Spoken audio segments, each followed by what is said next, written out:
mayam khurumjari asise aina saksagiba yamna pamjana saksagiba isai amakhaki matangda kogi wari experience haitare behind the scenes haitare kogi mamangi 2025 tadi Manipur se nong ayam tar kanda nong jina maram ora kan ising chaw humlak tho kanda kogi ngami adagi di laumi mayam amagi ngagi farm adagi di kanoki lau kaya mang ba mayam am thokre adeda base to boy say makha ka koise mamangi saida release tawjagi Kari Nong Khuchuno haidana sai ju aigi now Robindro kokna dum kero to bibane tune to bibane adagi mana ro music ka mala bibane dai sai jigi lyrics se producer ju biriba aigi da bijen mana to bibane director na akogi Manipur gi saknairaba director amoy biriba akogi oja thoiba ningthau adagi di cinematography da oja roman nong akogi je tawrakan tawmina bane adagi di sidede ju aigi kano je ka se priya yendrembam mana maju atum aigi karetare mana actress ke lead haitare laure aduga matang sida acting se mayam gi minung sidagi haitare mayam na mateng pambira kanna si isai jida bono hariba nupa sigi role jima dai isana lojagi ado yam nungai ba mana mayam na koina urudraba jaguna je sideda yaw biyun hai matam jaguna je harau yabire ando sen kharadi dum yawbirame jaguna gi ai tasengna magi personal life ka ka mayam amadi hakchina khangu budi ngamdre tebu aingon habirama je inaw sumaina amu han matam kuina gap ler matungda amu han kar watarok pase film gi natrakna isai gi album gi aingon tv lapi be je ayam nungai harawe ayam han si lambe ne sangselagi na habi wafam je aingon habirame yam nungai gi hatare atuga hojik jaguna da wariba magi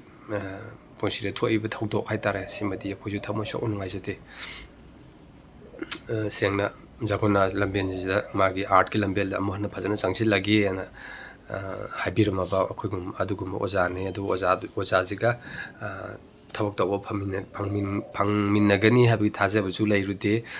go ja thoibna pusan birakanda aina mohanna work tawo phangmin phanggadra ako tv da degi di film da akoina yamna karetare amuktang tabang da u phanggadrani na khanjaruba artist mayam haitare senior artist veteran artist mayam thabak tawba phangmin halle pabung sham keshor degi di dabumeshor sema jindagi da kharon che dada ji di oji sumang lilada saknairaba adugumba kanomdi orebane doctor hemogi heloi magi karo sumba mamada laigra hatar ade mayam phalta lairiba mayam na jusigi saisi atuki matik support topiki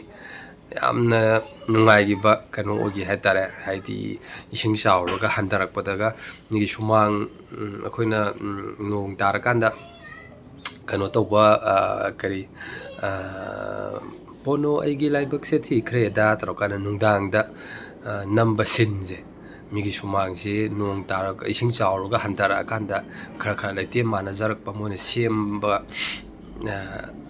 sema kana khrakadi yarakada ribe peti peti hap mafam je sida amu ising taisalag ising haijallaga arja mu tusan bawo are chasan bawo mayam jana are dance po tawsan bawo ade crew cast mayam dona mai sembagi adagi di khoi cameraman ojaro men magi angle do phangna ba hangal landa chasalakpa adagi di crew mayam dona dance to step to tai haibagi tati haibagi khoi mayam chabe ne salaga de ayu mu tusalini onjalini phamjalini man mi suma yulo shan biwada karigumba amta habirte yamna supportive ogi hatare mayam pal kokchai gi miyam na hatare yamna nungsi bigi bi sai mogi adagi di jiki namiba mafam jidagi hek thongan tholak pase sidaida khoi gi ising pukri am lay nga ju khara yok pa pukri ba ta me pa la ya man nga lo nga farm to kale ini pukri se le mangande adum nga farm se adum pha taw ising je lu ba ta re ai di roi bi ju haite ada ina oja thobe da oja ai di roi bi ju haite kamai tu jige yari yani kum ta ro kan kum ga ising je ai de khan mana koi gi ising je khu buk tang kum ma ga ising sit kat pa gi mawang je taw ge na khan ji da koi lai rai ji ngamam ba gi jiro na da thabak yor kan da chikat le adagi di ahal ji ju mafi maron akoi gi na set la la ka da bani haraga ma gi mafi maron ge du gi da gi yeng da bi dai tare ko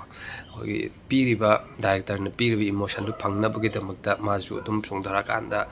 phu ba chai ba ai ba di ta seng na bono hari bu nu pa ji di sing je chawsel pa da gi pak lak ta na ma gi nga farm ji engine na ching thok pa da gi hen torok ta na ngai ngam mak ta ba da gi ma di batin na bu chit kal abane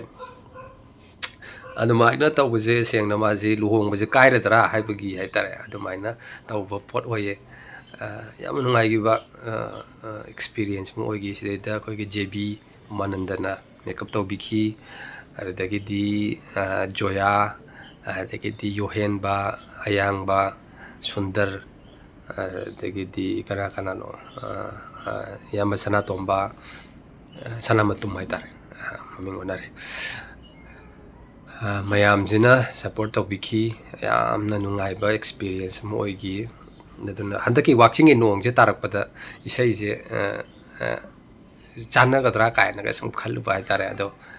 ai na show ga lai ru ba ai khut show kan da accident am da ai khut am ti na show re handaki December tha da adu na ai je handaki December January je madi karamain hoki ha je ai khang hodre adubu Wakching Nong ge taragati ai sei je khachik tang do resu amohan am nong na mayam mak ta pop thok katra kai na khalu bai tar ar tawda mayam nu sibi bi dagi sei ji budi ko gi 26k view di yogre Manipuri zone da thagala kanda mayam na ju sei je amuka hanna yengbiyo amadi sei je yengubam tamda tarum tamda wakhanda phorok mayam da su comment habiramo akoju ai ju pazage adu kanda mayam gi wakhalon ju khangjaning ha tare ado losalak pasida isai je matik matang ai ngangjaram ge ai ne amna pamjagi ba isai matik ha tare sagalamba manglana se aremba da tahalle nungsibina ngaksam sida kundo huklani khalluba